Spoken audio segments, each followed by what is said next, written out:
Good evening, everyone. Welcome to the November 12th workshop meeting. I apologize for being late. I have no board president's report, so I'm going to go right over to our superintendent, Ms. Weldon. Okay, this evening. Good evening, everyone, and welcome. It's nice to see everyone again. We have been apart for a little while here, a few weeks. There's been a lot of exciting things happening in the district. Most of all, last week we had our first November Professional Development Day, where we provided professional development to our staff on a variety of topics, things like the elementary report cards, intervention, IXL, preschool teaching strategies, math programs, just to name a few, connecting with students, making connections. It was an amazing day, very, very meaningful. Our first time ever having a PD day in November. So if you remember, we used to have a PD day in June, which we made the most of, but it was not well timed for learning something new and then applying it with your students right away. So this new day in November, we believe did just what we were hoping it would do, which was provide our staff with meaningful experiences and opportunities for growth in their profession that they can now immediately apply now that we're back in school this week. So I would just like to thank each school improvement panel, the entire administrative team, and Dr. Kalisha Morgan for planning out our entire event on Wednesday, November 6th. It was a great day, so thank you very much. Okay, so other than that, tonight we have two academic presentations that I think are very important for the board and the public to know about different things that are going on in our district. Up first, we have Mrs. Kristen Vona. Mrs. Vona, you can come on up front. Kristen Vona is our director of preschool. And she is here this evening to present the preschool plan, which we intend to submit to the Department of Education it's due this week. The 15th. For next school year. So this is the plan for 25-26. Okay, Ms. Vona, the floor is yours. And just presenters, in case I forget to say this, there are wireless mics here as well. If you need two mics, because the next one we have two presenters. Okay, and if anyone comes to ask questions, we can share a mic. Ms. Vona, if I could interrupt for just one second, I just want to let the public know that if there is a question that they have for our presenters, they are welcome to ask that question after the board has had a chance. And if by chance we cannot answer your question, we will definitely get back to you. But we will be allowing questions from the public after the presentation. Okay, thank you so much. Sounds perfect. And first, I'd just like to thank everyone for inviting me here and giving me the opportunity to speak to everyone and to introduce what the district feels is a good projected plan for the 2025-2026 school year.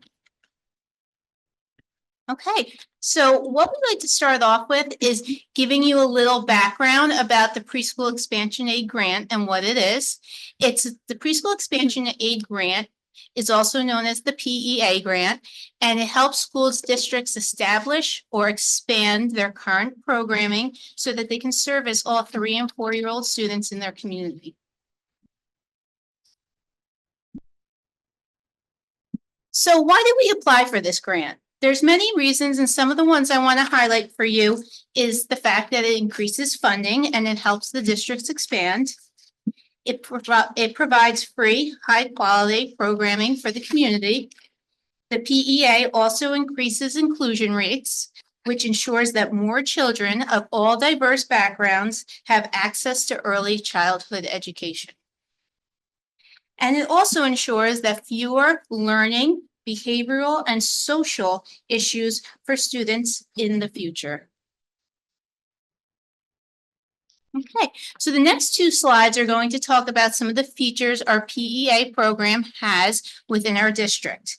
The first one I want to highlight is we have an ECAC, which is an Early Childhood Advisory Council. It is made up of community partners. It is made up of local organizations. It is made up of parents and staffs that come together to support families and their needs. We also have curriculum development and implementation.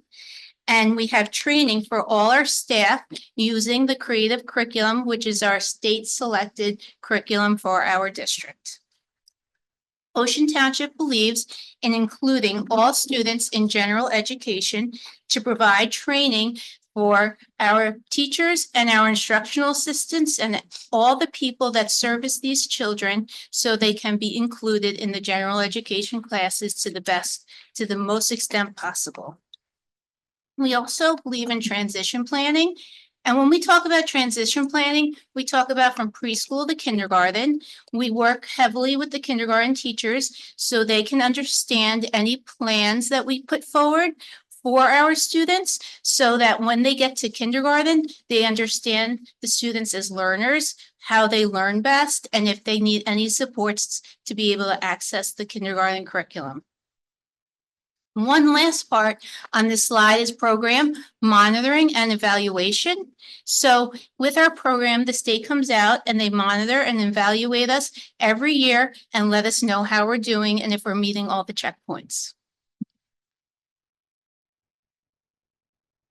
This is actually one of my favorite slides because it highlights some of the wonderful people we have within our program, and it really goes over what they do. And all these positions we would not be able to have if it wasn't for the grant because they are funded through the grant.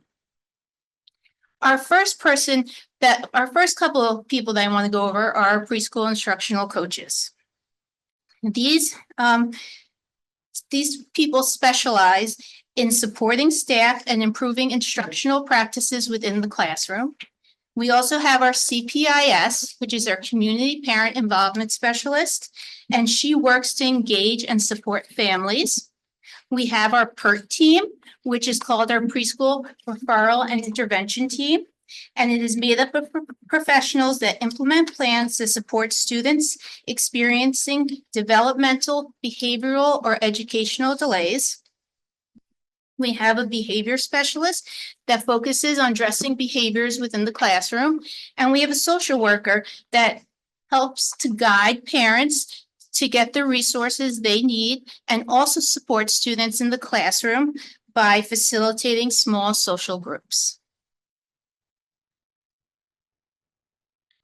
So if you look at this slide, this is a kind of a nice, interesting slide that goes over where we began in 2019 and where we are now. So if you just take a second to peruse this, I'm going to go over the beginning and the end, but you can really see the growth that Ocean Township has made moving forward in this program. In 2019, we started with one in-district classroom. We had 2 classrooms through the Acelaro Learning Center, which when we put those classrooms together, we were able to service about 45 students, which brings us all the way to now, which is amazing. We have 22 in-district classrooms. We have 2 classrooms that we partner with Head Start Acelaro Learning, and we have a total of 24 preschool classrooms. And at this time, we are servicing about 360 students, which is amazing. Okay, let's move on to our next slide. So this is a slide that we felt was very important to kind of go over with you. So we have this preschool expansion grant and we're funded for these general education classrooms, but we also wanted to highlight that in our district, every year we still have about 3 preschool disabled classrooms. These preschool disabled classrooms are designed to support students who need more intensive instruction. And we do at times work when a child is ready, transition playing them into our preschool expansion aid grant if they are able to. So that's just something to keep in mind that besides those 24 classes this year, we really have the extra 3.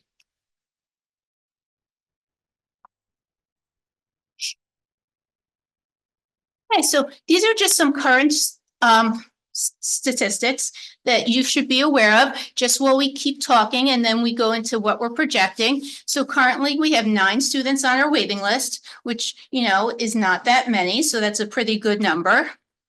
Our current enrollment is 316 students out of 360 seats. all general education seats within our district are filled. And the rest of the seats are the seats that when children that have special needs turn 3, we hold on to those seats. So when they're classified, they have places to come within our district. Another requirement of the PEA funding is to continue to grow until you hit your universe. That brings us to what our universe is. And I just wanted to go over that with everyone so they have a better understanding of how the state has us figure out what our universe is and how to get there.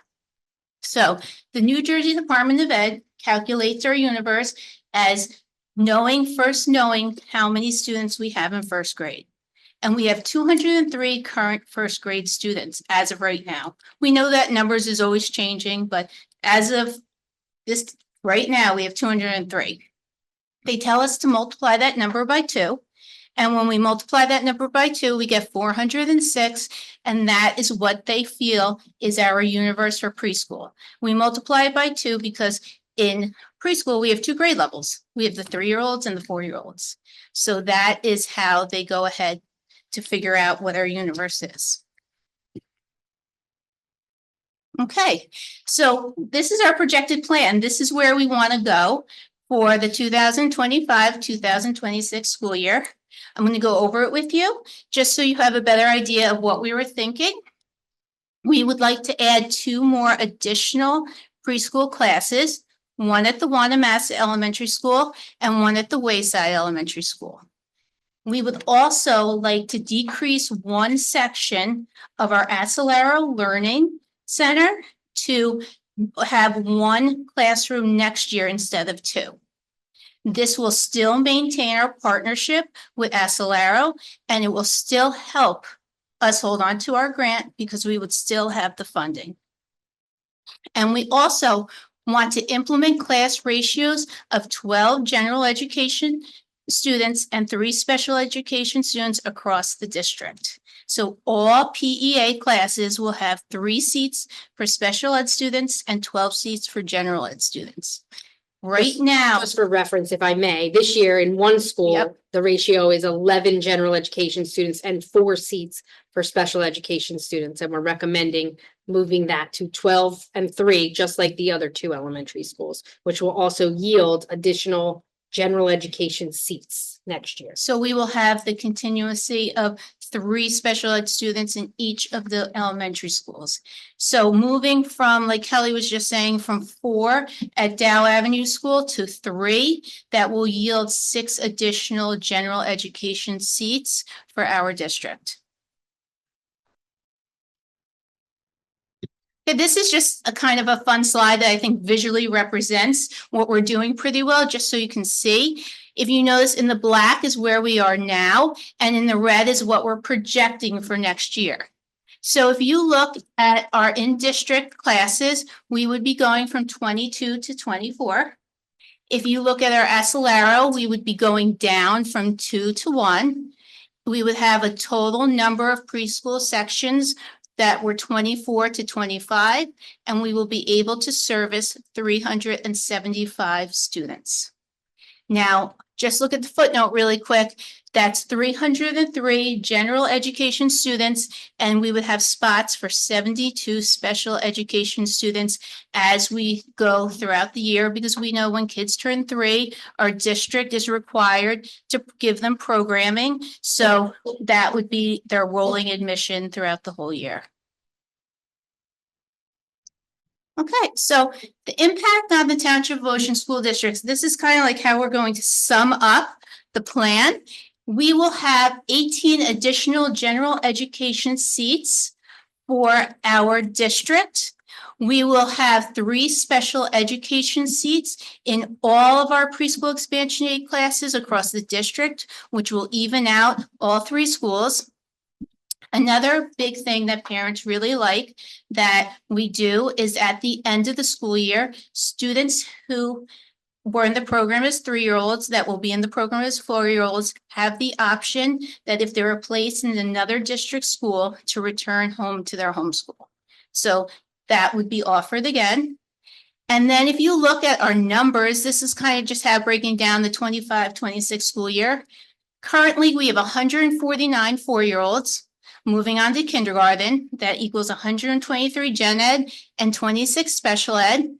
We have 167 three-year-olds that will take four-year-old spots. And if you break that down, that's 153 general ed and 14 special ed. And we're also assuming approximately 30 students, because of numbers and trends, will come into our district this year to be classified. So this is what we're anticipating to be able to offer the community for next year. We are anticipating to offer 150 general education spots and 28 special education spots. Any questions?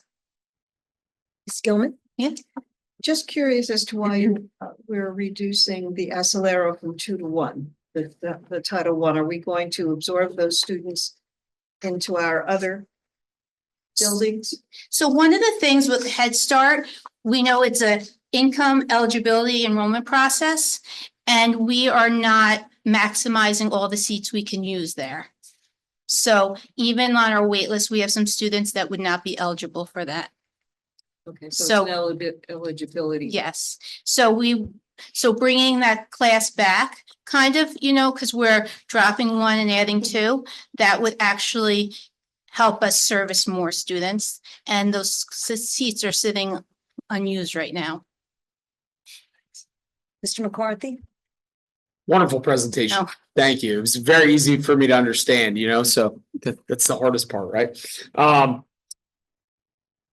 One thing numbers wise, I don't mean to rattle this off of you, but what's our total number of seats for special education students that we have now? So we have 72 right now. And so we're going to expand that to 75, but we only have 40 students that are currently filling those special education seats right now based on the presentations. So yes, so we have about 40, but we looked at trends from the last couple of years, and we saw that in the last couple of years, I pulled it from November 1st to the end of the year over the last 2 years, and I went back and I got the numbers of students that have been recommended through early intervention, through parent recommendation, and from teacher recommendation to see how many students the child study team actually receives. So from last year's timeframe, we had 35 new referrals. Okay. Okay, out of those 35 new referrals, 24 were classified and 11 were not. So it seems based on that information that the reduction in the seats for special education, you've kind of already allocated room in case we need. Which would absolutely, so Okay. we're approximating 30 in case, some of the referrals, we might have more kids classified than last year, but we pulled the last 2 years just to look at that data, and we found out that roughly it's around the number 30. That's awesome and very forward thinking. That's wonderful to see. So, Yeah. and we're, we really want that to stay true, especially for this year.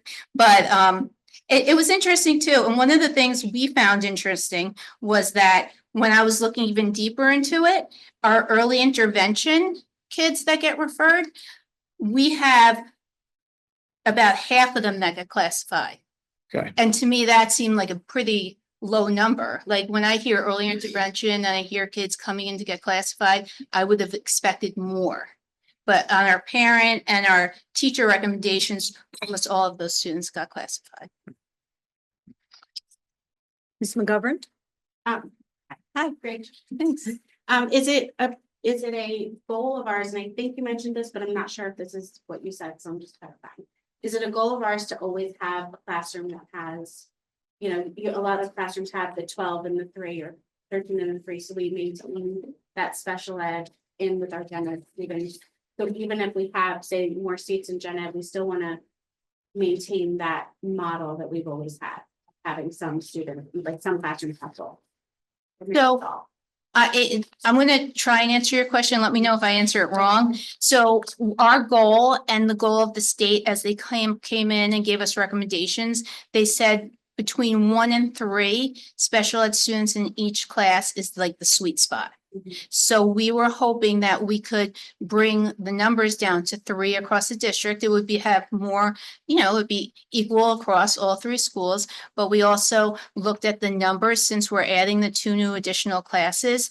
And Acelaro does not have any special ed seats. So bringing that back also gives us 3 special ed seats. So we would have the same amount of special ed seats open. And we like grade. Yes, we like 3. Maybe one day if we see trends going a different way, we can look at 2. That's not a bad number either. But for right now, for the population we have, 3 is the most fiscally responsible, in my opinion, way to go. And it's evening out the playing field, and then we'll see, like next year, if we're still on the same trends. Thank you. You did, sorry. Mr. Schneider, did you have a I question? did, just a quick clarification, it's like a balance of science and art. Yeah. Strategy, but the 316 that we have Mhm. enrolled is, how much of those are general ed? So it's all filled, it's 276. So let me go back really quick. Hold on. I wish I had my. So out of 277 if there's 316, 40 students that Out are of- general ed, not general ed, yeah. so out of 316, all our in-district classes are full for general education students. We do have the Acelaro Learning Program that is not full, that's not in our district, that's a space we rent. But that is the Head Start program that's due to income eligibility enrollment process. So there are some seats in that as well. And then if that's figured out, we have about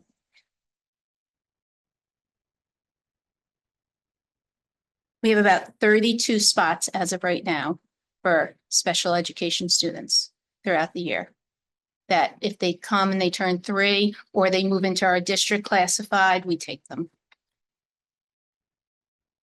So the gen ed in district, not using the SLR is around It's 316, the gen ed in district. 316 is gen ed. Mm-hmm. Thank you. I just have a question as well, and it's just basically for clarification. So if we get a larger number of special ed students than we expect, by law, we don't have to have a spot for all of them. No, we do. We do. So Mhm. if we get an extra, I don't know, 10 kids, what would happen?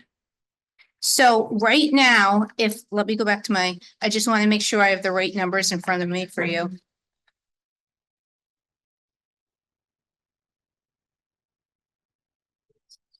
Could you just clarify that question for me, Ms. Parlamis? Do you mean this year? So going into next year, let's just say 10 more students appear than you're expecting. Predicting? Yeah. Okay. And we set a liberal number in Yes. case that happens. Okay. So we saw like about 22, 25 students being classified. Those were like the trends. So we did round up to 30 for this year. Got it. So we do have a little wiggle room in playroom. We can always figure it out. And sometimes when our students get classified too, they go into our preschool disabled programs also depending on the severity of how much support they need and what other types of teaching models they need. Okay. So we've been we overestimated at 30 because we do think that it would probably be more in the 20s, the mid to low 20s, just to have that cushion. Thank you. Thank you for clarifying that. Ms. Gilman? I really appreciate it. Ms. Fodor, the curriculum for pre-K, Yes. is that a state issued So curriculum? the curriculum is the one we use is Creative Curriculum, and it's a state approved curriculum. They have 4 different curriculums that you can choose from. So our district, since the beginning, has purchased the Creative Curriculum and has moved forward with those aspects. We're in a program called Grow and J Kids, and it is through the grant, and they give us professional development with the Creative Curriculum. So, and it's free. So we sign our teachers up for it, and they go into 4 sessions throughout the year. That's great. And does that curriculum kind of meld with our kindergarten one? So the transition pre-K to Plus, the kindergarten is. preschool standards are somewhat different than the. It's not the same kindergarten. curriculum, Yeah. but as Mrs. Vona said, we work together to make Mhm. sure that transition Right. is a seamless one. And when we do with the transition, one of the things that we're currently working on, and I know all you people on the board also know about Linkit and how they pull the data. So our preschool platform where we collect our data is called TS Gold.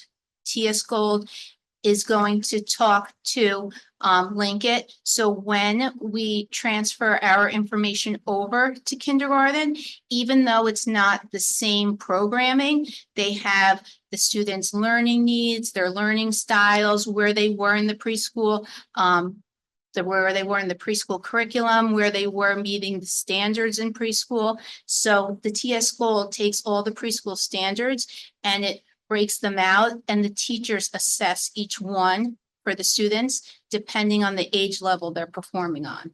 So that all goes over to the kindergarten teachers. That's amazing. And then, it was really nice, like this year, I felt like more than any of the other years, we really sat with the kindergarten teachers and we looked at it and explained it to them. I'm going to go to Ms. Diem. I know she had her hand up first. Thank you so much for all of this. This was really great. I know my oldest is in the pre-K program and you guys do a great job. So it's really fortunate for Ocean to have this. My only question that I have is I see that there's going to be a new class in Wanamassa and Wayside. Mhm. Do we have those classrooms already set out for where those new classes are going to be, or is that still getting figured out? So that's something that the principals have been working on, projecting, because there is a square footage size requirement for those classrooms. And they did find 2 classrooms in those 2 schools. Amazing. Thank you. So we know where we're going as of right now. Ms. McGovern. My last question, this is, and correct me if I'm wrong, but I believe that this is the first year that we've had 3 and 4-year-olds in the same classroom. Or is it the Second year. Second year. So, and maybe this shouldn't be asked now, but I just wanted to know, do we still love, like that model? We like, because I know it was able to free up seats, like get us to kind of be able to service more students. Do we still, feel that it's a good model to have them all together? So about 2 years ago, when the state came in and they recommended us doing it, some of the teachers have, never did something like that before, but when we started getting going and when they saw the difference and how we were starting, our preschool instructional coaches were showing them how to look in the materials and see the wide range of lessons, all for the same studies, it was almost like a no-brainer. It's something that they really enjoy. And every year, the last 2 years, they all told me that the kids that they keep, the 4-year-olds, really help integrate the 3-year-olds, and it goes so much quicker. The rules, how to act in class, how to, keep on the schedule, because those 4-year-olds really take the 3-year-olds under their wing. But the curriculum supports students from birth to age 9 for the preschool curriculum. Thank you. Welcome. Anyone else from the board have any questions? Okay, I'm gonna, I could just yes. add one more thing. I just also want to thank Mrs. Vona. I think it's very clear when she speaks how passionate she is about and how much her heart is in the making sure that this is the best program that it can possibly be for the students. Excellent job on your presentation. When the slides went away and you had a couple questions, I do just want to clarify one. I believe you were asking about enrollment, Mr. Snyder, this year. It's 276 general ed students this year, 40 special ed students right this minute, with a prediction of somewhere between 20 to 30 more before the year ends enrolling. Okay, I think you were giving some numbers for next year, but I just Oh, wanted to sorry. clarify that. The number. Yeah, it's okay. No, I wish and I was looking through my cards. I'm There's a like, lot going on, so I just wanted to make sure that information was yeah, accurate. absolutely. I appreciate that. And that partnership that we have with Acelero, to clarify, we don't rent space from them, but we have a partnership with them. They get funding from our preschool expansion aid, funnels through us to them to educate Ocean Township students. And we have 2 sections there. One is full, one is not. And we feel that we will be able to fill those seats if we move one section back here. Okay? Sorry, thank you. is there anyone in the room? Want to miss anybody that has any questions for Ms. Vona? No? Ms. Conway, is there anyone in the queue that has any questions for Ms. Vona in regards to the preschool expansion presentation? No, Madam President, at this time, there are no questions. Okay, thank you. All right. Thank you. Thank you so for the much. opportunity. Really appreciate it. Great job.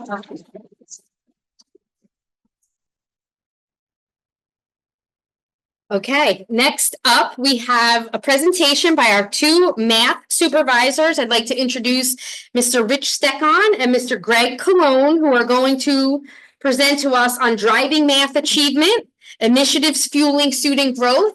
And I know Dr. Morgan is here as well to support them. And I was remiss in not recognizing Mrs. Duffy, who was here as well to support Mrs. Mona in the presentation on preschool. Sorry about that. Okay. Gentlemen, there is an extra mic right there, a wireless Right mic if Yeah. you want to have one, but otherwise. Rehearse the whole quarter. Okay, very good. The floor is yours. Good evening. I'm Greg Cologne, the grades 6 through 12 math supervisor, and to my right is Rich Steckon, who is the K to 5 math supervisor. We appreciate the opportunity to come out and speak with all the board members tonight in the community about our initiatives that we have moving forward within our math department. During the course of this presentation, we're going to review how our district is working to ensure that every student has the support and challenge they need to succeed and excel in mathematics. Next slide. These are the three most important aspects of how we will drive math achievement at the Township of Ocean School District. Next slide. Tonight, we will cover our instructional programs from elementary through high school, specific initiatives to strengthen instruction, and how we promote student engagement through targeted intervention efforts and our acceleration program. Each component is part of a cohesive strategy designed to not only meet but exceed state standards and give students a solid foundation for future academic and career success. Next slide. In the elementary schools, we use Savas and Envision. Envision was first adopted in 2012. In 2016, we adopted Envision 2.0, followed by Envision 2024, beginning this school year. Envision Math utilizes and connects concrete, visual, and abstract representations to model and develop meaning towards mathematical concepts. Envision carefully balances the importance of developing strong conceptual understandings with the necessity of developing procedural understanding to become efficient with mathematical processes. Envision is highly aligned with the New Jersey Student Learning Standards, not just in content, but in the rigor expected on the high stakes assessments. Next slide. In grades 6 through 12, we have a combination of Savas and Envision for grade 6, and we transition to Big Ideas Learning for grades 7 and 8, and then we move into our new pre-AP program, which will carry the students up into the AP courses that we start at AP Pre-Calculus. In addition, we also offer other classes such as AP Statistics, AP Computer Science. We offer discrete mathematics, and there's a new one that will be coming down the pike for board approval, technical math possibly.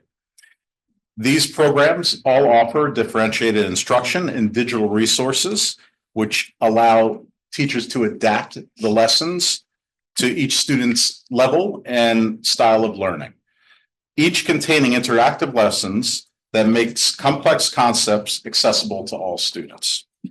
In addition to our newly introduced pre-AP and AP courses, we are preparing our students for advanced level coursework with using rich math tasks throughout the entire curriculum. And what that is we are in the classroom utilizing real world applications of the math, and that's to promote the student engagement. We've experienced a high level of success recently with our AP program. We earned in 2023 AP School Honor Roll Silver Distinction, and we also earned the AP Access Award. These are in recognition for and underscore our commitment to expanding rigorous opportunities for students that are ready for advanced learning. Next slide. After each school year, we reflect as a team to ensure that we're supporting all students and driving academic success. These are our district math initiatives. Next slide. Kindergarten through fifth grade schedules have been redesigned to segment the math period into core instruction plus time provided to provide differentiated instruction tailored to the student's needs. The schedule redesign places extra emphasis on small group instruction, intervention, and enrichment. As a byproduct of the 2021 school year, curriculum companions were introduced to provide guidance in identifying where additional general support is necessary, as well as which lessons should be emphasized. Continual review of student assessment data further focuses curricular emphasis. iExcel has been integrated as a supplementary learning tool to deliver skill-focused instruction, practice, and assessment, as well as provide an additional data source by the means of a diagnostic assessment that pinpoints students' abilities within and beyond the scope of their current grade level. All students in K-4 classrooms focus on developing accuracy and efficiency with math facts, freeing up working memory so that students can focus on more complex mathematical work. Next slide. For grades 6 through 12, we have three major initiatives that we actually began last year and that we're working through a 3-year plan on. And those are incorporating changes to our tiered intervention, our pre-AP program, our instructional redesign within the classroom to help better deliver instruction to all students. We've implemented extensive teacher professional development to build capacity and support our staff in delivering targeted differentiated instruction to all students within the classroom.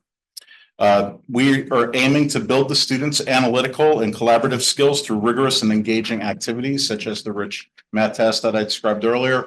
And that's also with the change of what we're using for programs as well, where we're incorporating significantly more math tests that are authentic and have real-world applications to promote student engagement. Our instructional redesign involves using learning centers and stations. And that format not only keeps the students engaged, but it also allows the teachers to focus on smaller groups to better differentiate instruction and deliver intervention within the classroom. We are utilizing and really have leaned heavily into database differentiation. We've used a lot of time performing PD with the staff in order to have them better understand the tools we have at our disposal, such as Linkit, and that is used with fidelity at the classroom level currently, and that's used to drive what instruction is occurring within the centers and stations within the classroom. We continuously analyze that student performance data. We're constantly adjusting our instruction. We're identifying gaps. We're filling those gaps, and that's happening on a daily basis throughout our curriculum through all the grades. These initiatives ultimately are allowing us to deliver services to all students at all levels. Next slide. Now we will discuss our district's multi-tier system of support to support all students. Next slide. Over the last few years, math intervention programming has expanded to meet the varying needs of intervention students. Tier 2 instruction continues to provide students with specialized small group instruction in support of the core curriculum. Tier 3 instruction identifies foundational learning gaps through a variety of diagnostic measures and targets gaps that are high priority prerequisite standards, essential to access on grade level content. Individualized student learning plans are developed and monitored on personal learning logs. Next slide. In our 6 to 12 intervention program, we're building on the success of the elementary intervention program.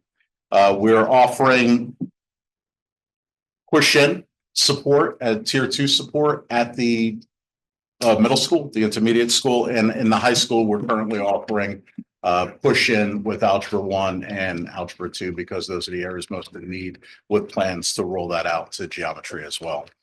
Every student that receives tier 2 or tier 3 intervention has an individual intervention plan, and that is developed based on the data that we have warehoused in our Linkit system, and also through the work of the interventionists. They are the ones creating those plans and maintaining those plans. And those progress reports for students in intervention are going out the same time the marking period report card would go out, and that's through Linkit. And that's going to provide clear, actionable goals for each student, and it's individualized to each student based on what their particular needs are. We conduct progress monitoring through IXL. That's what we use with the math department. And that IXL will give us data on whether there's growth in the areas that deficient in, and it'll better narrow down exactly where that work needs to happen at the classroom level and at the individual level with the interventionist and with the teacher within the classroom. Our data-driven approach ensures that each student receives the support they need to succeed in their current and more advanced math courses. Next slide. I know what you're all thinking. That just sounds great, but how does it work? This graph displays the impact that Tier 3 instruction had on 24 second through fourth grade students in a 22-23 school year. Students were averaging 6.5 points of growth per month on their IXL diagnostic. This falls short of the goal of averaging 10 points growth. After beginning Tier 3 instruction, these same students nearly doubled the rate of growth over the next 4 months. Next slide. This graph details students' IXL diagnostic growth with a full year's worth of Tier 3 instruction. So this is from the school year 23-24. The entire student population in grades 2 through 4 averaged 77 points growth spanning 8 months of the school year, just shy of the goal of 80 points. Students who received Tier 3 math intervention averaged 98 points over the same 8-month period, closing the gap to their peers by 2 months of expected growth.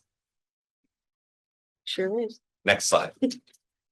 And this is the data that we utilized in order to build out this program to now offer it in intermediate school based on the success of how it worked in the elementary level. So we will have data next year to support what we're doing in the intermediate school with this program. Now we'll discuss our math acceleration program. Next slide. We have spent a great many hours as a team discussing the merits of early algebra exposure, which, based on extensive research, is considered a strong predictor of success in math and many other academic areas. Our accelerated pathways are open to students demonstrating readiness for more rigorous coursework, with research indicating significant cognitive benefits, including improved logic and reasoning skills. Based on our internal data, students in our district are prepared for this challenge, so we are fully committed to offering them the chance to take more advanced coursework. Next slide. Students are screened for math acceleration using existing district assessments.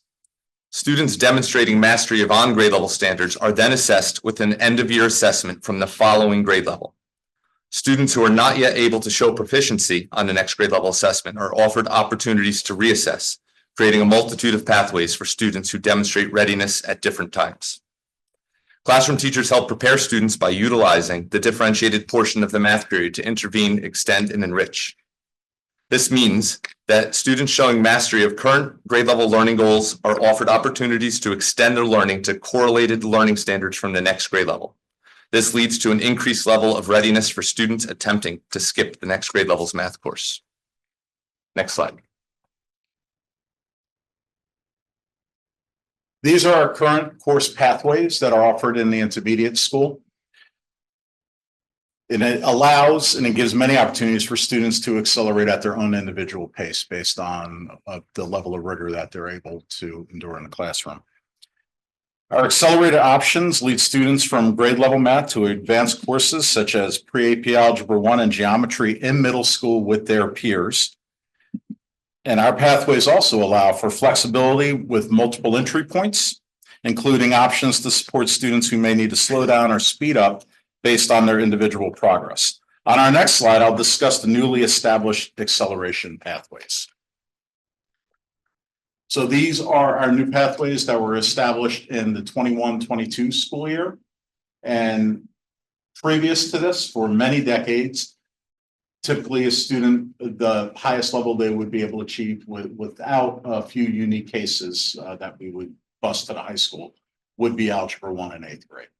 So based on the progress of our students, based on what we were seeing in the data, in 21-22 school year, we developed these two new acceleration pathways.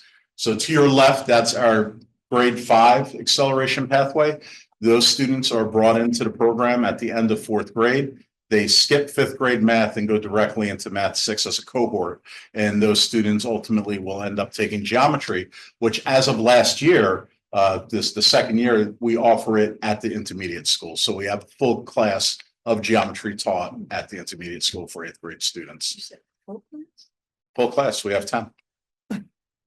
And the other option, again, multiple entry points, is grade 6. If a student may not be mature enough, may not have that level of enrichment that they need to skip a grade level of standards, we give them an opportunity to skip in 5th grade, where they will go directly into pre-algebra. And our prior program that we've had, our established program that we've had for many years, that one allows them to forego math 7 and go straight into pre-algebra and ultimately end up in algebra. So there's multiple opportunities for our students in the intermediate school to accelerate through the pathways. Next slide. These are the numbers. So this is for our newly established pathways. So these are students that are skipping 5th grade math going into 6th grade math, or students that are skipping 6th grade math and going straight into pre-algebra. So these students are all ultimately ending up in geometry in 8th grade at the intermediate school. So as you see, when our first year of the program, there was a total of 11 students in that program. And fast forward to this year, we have 57 that are enrolled in that program.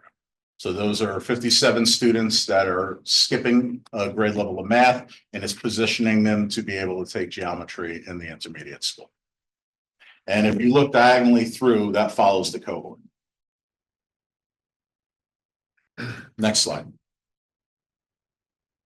Here's some totals. When we add in the new acceleration pathways to our previous pathways, this is looking at our total enrollment over the years that we've had the new acceleration pathways.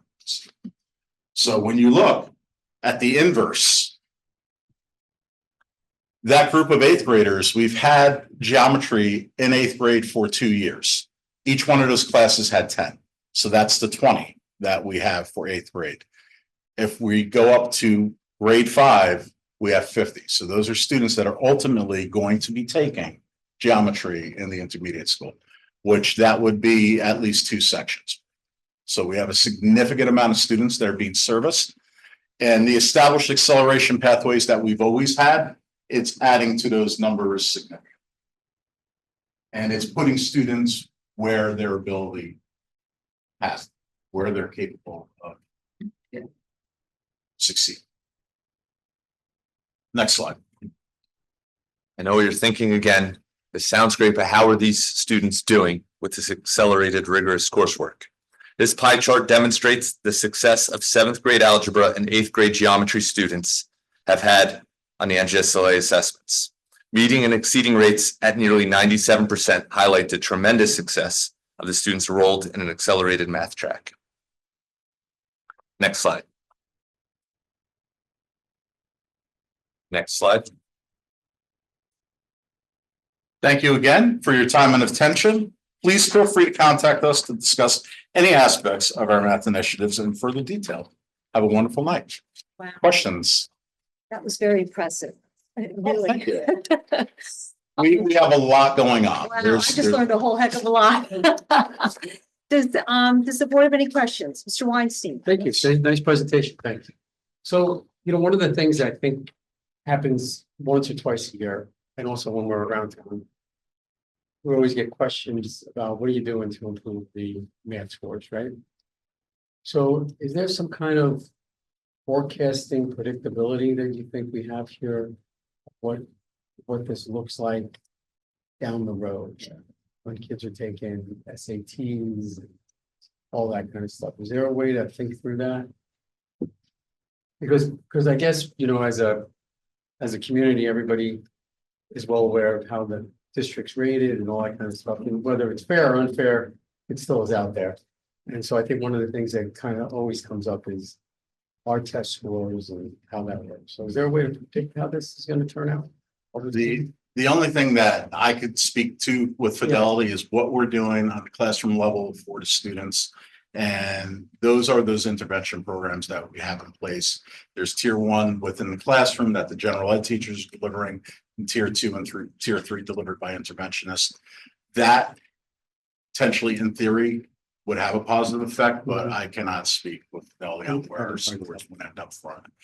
It's hopeful, but we are doing everything we need to make sure we're identifying, filling the gaps with our individual students. Mr. Schneider. Great job. So the program has been in place for a while. We have started. So that, and the intervention you spoke about the elementary level. Yes. It seemed like it worked. Right? That a pilot program is something you're expanding. Exactly. So starting in the 22-23 school year is where we identified the need to do something more for some of our students. We had students enrolled in intervention, and that year we had 24 that we identified as tier 3 in grades 2 through 4. We don't have it in first because it's already so foundational. There's not that much more foundational you can get. The idea is to take those 2nd through 4th grade students and gap fill the gaps in the foundations that makes the house a little bit unsturdy. So it's very pointed, can't fill every gap because you'll spend too much time and you'll never catch back up. And at the end of that year, we checked if it worked and we had great success. And then what you saw on the second slide was a full year's worth in a check and we had great success, and we expect it again this year. That speaks to Mr. Weiss. Like, check that out. Over, I guess, get older in school. If I could just piggyback on it, the big thing with math is linear. So with math, if you're missing one concept, as minor as it might be in 4th, 5th, 6th grade, it's going to affect you throughout, and you're going to just get more deficient as time goes on because you're not going to be able to pick up the concepts after that. So this is identifying those as soon as they're happening and trying to get some just-in-time intervention to be able to alleviate that issue. Seeing positive results out of it. Yeah, and those students, I mean, hopefully, if you look at state reports from NGSLA, hopefully we're moving our partially meetings into our approachings into meetings. And that's the goal that we're trying to move the intervention program. Mr. Dalton. More of a comment than a question. Thanks for letting me nerd out here tonight. The mention of small group multiple times made my heart warm because we know that for those kids that need support or enrichment, you know, many of us grew up with whole group instruction, and whole group instruction is definitely important, but small group is where the real rubber hits the road. So thank you for using that term multiple times, which tells me I know what we're doing as far as making sure that all these gaps do get filled, right? And that we are using the data. The multiple entry points, I think very often people think, all right, once you're in a track, you're stuck there. I loved hearing that, so thank you. And the rich math tasks, right? Again, I grew up in the era of just do this, and you didn't know why, and you weren't able to talk about it. You just did what the teacher did, and you repeated it 20 times. We're in a different era now, so I think that it sounds to me like we're building deep math thinkers, and thank you for all of your hard work and the hard work of our teachers. Thank you. Ms. McGovern. I have kind of a two-parter. In the IXL and the Envision. Can you just briefly explain? IXL is mostly just briefly explain. I know Envision's the program. Yeah. And then IXL is another program that we do that is more of a link it type of a thing, or is it more of a? So Linkit's a data warehouse where we can put any information we want. Linkit provides assessments that collects data for us too. IXL is an online program. That's probably why you're connecting the two. There's no paper-based version of IXL. IXL provides skill-based, I wouldn't even call it lessons.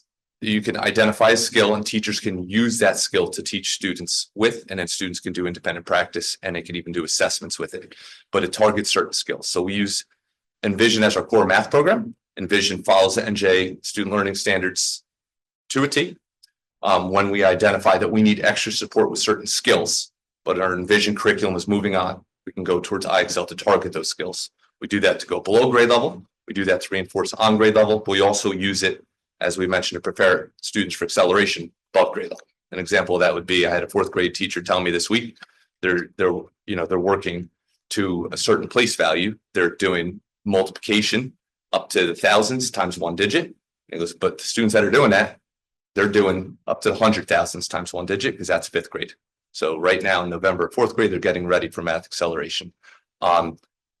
Envision wouldn't offer them that for a fourth grader, so they turn to IXL and there's a skill ready to go to help accelerate that student. So it's very specialized. IXL can be targeted to the need of the student, Right. very So both specifically. Programs are working well, and because, you know, Envision, obviously, we know has been in district, as you spoke to, for 12 years. You know, but it sounds like the 3 versions of it that we've been able to get, or 3 updates, let's say, we're still happy with it. Like, are we still happy with Envision in this world, or? Yes, Okay, we're not like thinking of looking at it. no, and yes. I don't need anything more than a yes. Mr. Steckon is a passionate leader, and when he shakes his head no, it's just a more emphatic yes. He is very, No. he is very fond of the program and feels that it's a strong program that we're using, right? No, entirely. Even when I shopped around. See how that's he what- says no? due diligence. Yeah, no. Programs, the only ones that looked remotely good and had this same strong reputation were ones that looked just like Envision. Thank you. Mr. McCarthy. Just to clarify based on that, Linkit is what provided us the data that made us identify that we needed to have a more rigorous pathway for certain students. That's where we got that data from? The data that goes into Lincoln. Right. It's warehoused there, and then we're utilizing that to create the grouping models to better identify the students. We're able to narrow it down more utilizing Lincoln. So I just wanted to comment. I mean, this is awesome. This is awesome to see. I think that it's fantastic that we're offering multiple pathways here too. I think that's fantastic that we can identify at multiple points that we have an opportunity to push a student above their what we're testing them at. And I commend you for that. I think it's a wonderful program that you created. And I just want to say, you know, I give credit to all Mrs. Vona and Mr. Steckon and Mr. Cologne tonight, because this is a real selling point for our district, these 3 things. And it's no wonder that Mrs. Weldon kind of piggybacked these 2 programs off each other, that we're getting students into this district. We're expanding the volume of students that we're taking in. And then when we get them here, we're ready to offer them an amazing program like this. It's a wonderful testament to this district. And I want to thank you all for how hard you're working at this kind of stuff, because it's really awesome to see. It's fantastic. And Mr. Cologne, happy birthday, sir. Happy birthday. No, Sunday, Marine Corps birthday. 249 years. Mrs. Gilman. That was Sunday. Thank you for your service. Happy birthday, fellow Scorpio then. Just a few comments. I know you touched briefly on a technical math, and that may not be totally fleshed out yet, but I'm glad to hear that there is a math that may go in that direction. Making math relevant, I think, is so important for the students. You touched on that as well. Small groups, also excellent. And it's really hard for me to wrap my head around 6th graders doing algebra. So I agree. Yeah. my own experience was into high school, so I think exposing them to that way of thinking makes them think deeper, of course, but shows them that algebra is in fact relevant, and geometry as well, and opens new pathways for the high school for AP. So nice job, guys. Mr. Weinstein. I think all you're doing is great. I'm just kind of curious, since everything's being moved up, or kids have the opportunity to move up because of their skills, how does that impact when they get into high school, when they hit their junior and senior year? Is there the a student- Cal 2 available, or is it? That's a great question. At the high school level, we have multivariable calculus, which is Cal 3. And the students that are in geometry in 8th grade are the students that will be taking Cal 3 in high school. Interesting. Pretty good. It's absolutely Yeah, impressive. very impressive. Yeah, It really is. very good. And we are one of the few schools that offer. Oh, yeah. We've had that course. We've had that course now for a number of years. We The have. block schedule allowed that accelerated pathway at the high school, not at the intermediate school, but at the high school.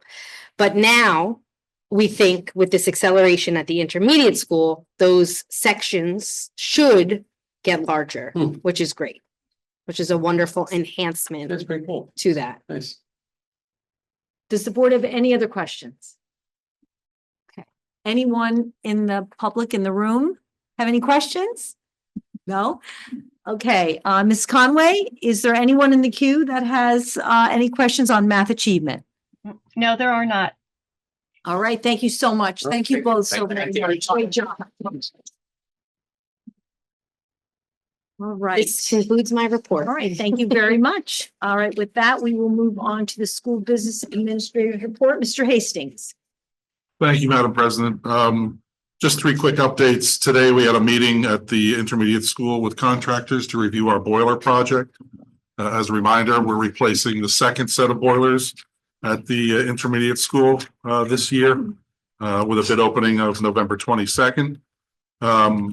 We had, believe it or not, it's the budgeting season is beginning. It hasn't already begun for 25-26. And we've had preliminary meetings with our supervisors to discuss that budget and to guide them in building it for next year. And then the final topic would be our CUSAC walkthroughs by the county business administrator as a follow-up to our health and safety inspections of the buildings. So the county came out and walked with myself, buildings and grounds supervisor, the principals through the high school, intermediate school, and of the elementaries, Wanamassa was selected this year, and the report back was favorable. So many thanks to our custodial staff and maintenance staff and teachers who helped us meet those standards. Thank you. Wonderful, thank you. Okay, we will move on to public comment regarding agenda items. The following are a series of motions to be read by the committee chairpersons. All motions have been discussed at a recent public work session. Some motions have been approved at a public work session, and the minutes for the approved items are posted on the district website. At this point in the meeting, we will now conduct the first of two public comment sessions. The first session will be open for public comments on agenda items only. The second session will be at the end of the meeting and can be on any topic. The Board of Education recognizes the value of public comment on educational issues and the importance of allowing members of the public to express themselves on school matters of community interest. Public comment is not a question and answer session. Specific questions can be directed to the administration. The superintendent's contact information is on the podium. We encourage you to contact her with any questions. Public participation shall be governed by the following rules. Each statement made by a participant shall be limited to 5 minutes duration. No participant may speak more than once on the same topic until all others who wish to speak on that topic have been heard. And lastly, the presiding officer may request any person to leave the meeting when that person does not observe reasonable decorum. Would anyone from the public like to comment on any agenda item at this time? I don't think there's anyone in the room. Mrs. Conway, is there anyone in the queue? No, Madam President, there is nobody in the queue. Thank you, Ms. Conway. We will now move on to action items. Mr. McCarthy? Move to approve item 7.1, 7.2. Second. This is item 7.1 and 7.2. Mr. Dalton, Yes. Mrs. Dam, Yes. Mrs. Gilman, Yes. Mr. McCarthy, Yes. Mrs. McGovern. Yes. Mr. Schneider, Abstain. Mr. Weinstein, Yes. Mrs. Parliamentary. Yes. Motion carries.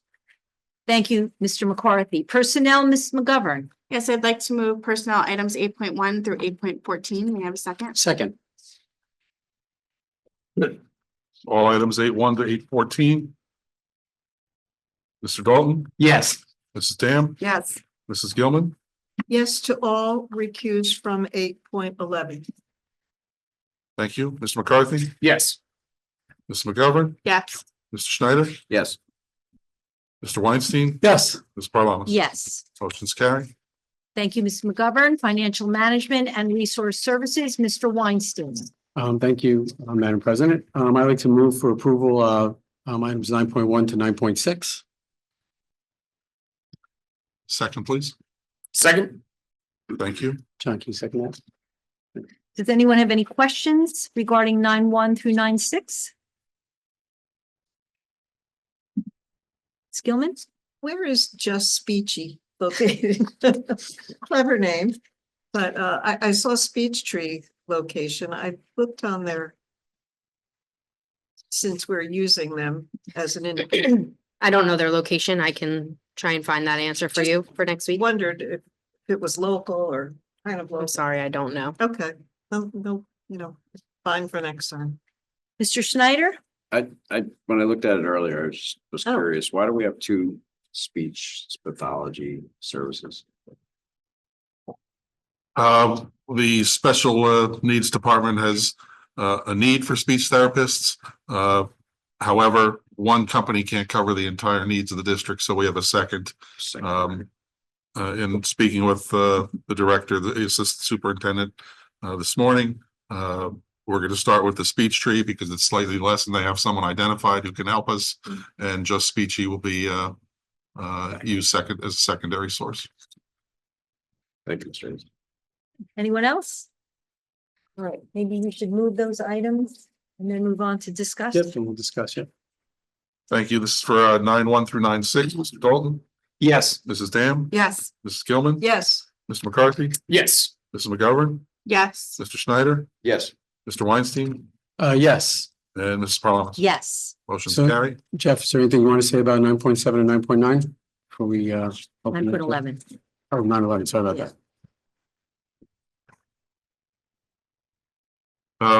As I noted earlier, we are entering our budgeting season. We were just notified today of our mid-year budget review, which is conducted by the county superintendent, the county business administrator, and their curriculum folks. So that meeting will take place in January, but the calendar is there, and that's an estimate of what we're looking at. Typically, we would need to approve a tentative budget in March, and the final budget the end of April, early May. There's usually a 10 to 12 day period windows in those 2 months. And I believe there was a donation earlier. Maybe I missed it on the Wagner's. yes, thank you. Wegmans donated apples, I believe, to our preschool program. So the children are very excited about that, and we'd like to thank them. Wonderful. Thank you. Mr. McCarthy? Just regarding budget, you mentioned speaking with the county superintendent, to be proactive to avoid the going back into discussing the budget that we had to last year because we were given an addition of a tax levy. Does the county superintendent intend to have any sort of discussion above about what's going to happen from the legislature? Is that something that we need to look to our legislative liaison committee to do?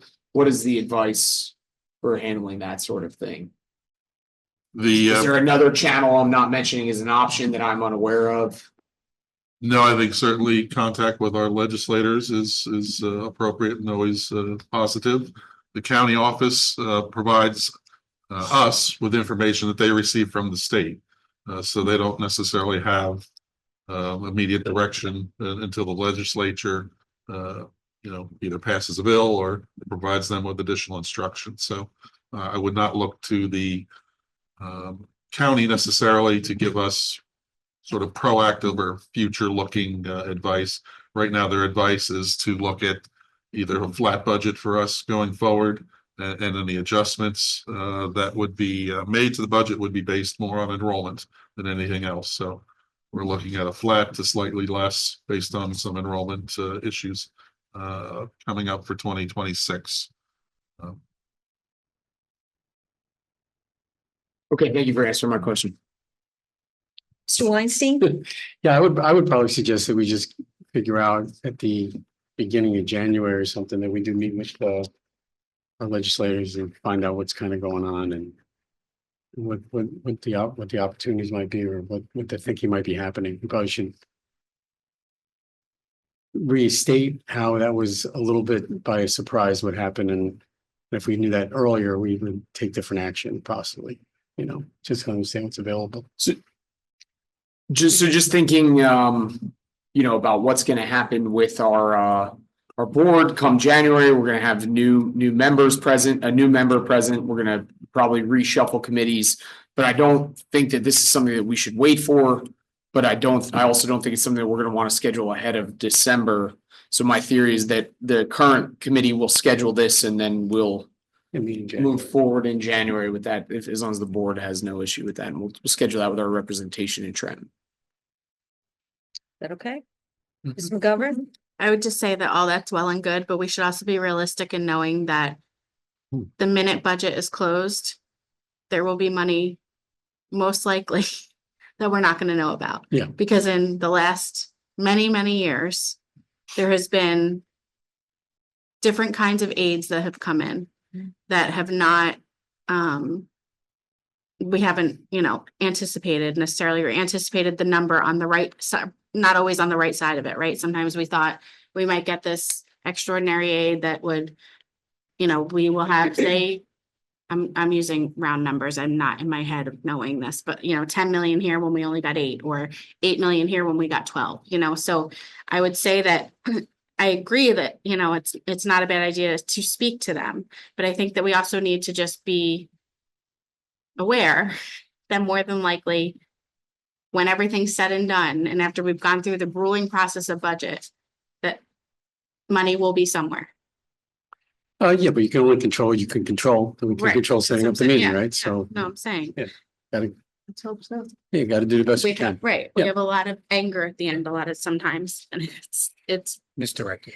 yeah. Okay, I would just add that I believe that committee should have a pre-meeting to plan, Yeah, because I feel like we had an extensive dialogue last year that was brought to a close. And I would be unclear as to where we were going next. So I think a pre-meeting would be beneficial to plan what it is we're asking for. I think that dialogue being brought to a close is a generous statement. Generous, very kind of you, Mrs. Weldon, very kind of you.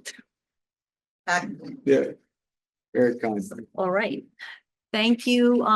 There's no other questions under finance? Okay, thank you, Mr. Weinstein. Instruction, education, and student activities, Mrs. Gilman. Yes, President Parvalis, move to approve items 10.1, 10.4, our field trips, our PD, our annual operational plan, and artificial intelligence innovation grant.